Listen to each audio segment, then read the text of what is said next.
I think you grew up in the desert. Your parents died in a landslide, leaving you and your sister Maureen to fend for yourselves. You started traveling, trying to find a place with power and food and inland, away from the encroaching sea. You were absorbed into a traveling caravan of entertainers. You and Maureen had an act where you sang and danced, but Maureen was much more skilled at singing and dancing than you. She was always the most outgoing, as opposed to you, who is much more reserved. So you became the stagehand for her solo act.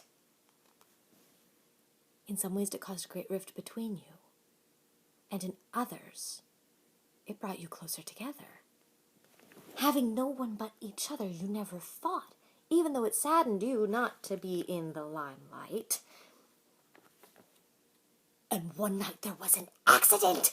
When you were trying to lower a backdrop, it fell on her head, deforming her face.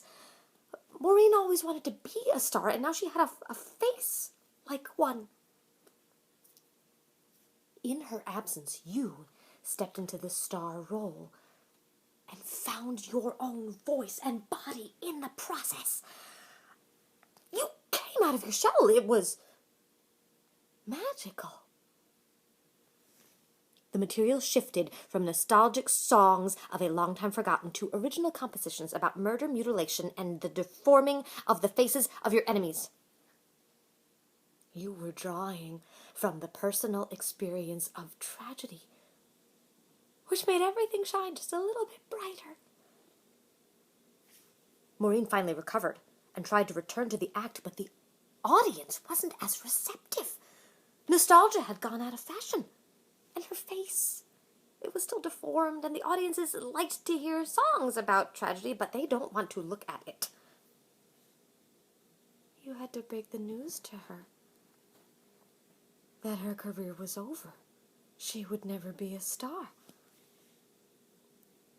You tried to comfort her with the sweetest words you could think of. Something like, Maureen, I will carve your face off your skull and wear it as a mask on stage. So every night you'll feel the adoration of the audience.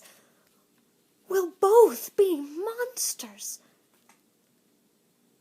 But it didn't comfort her.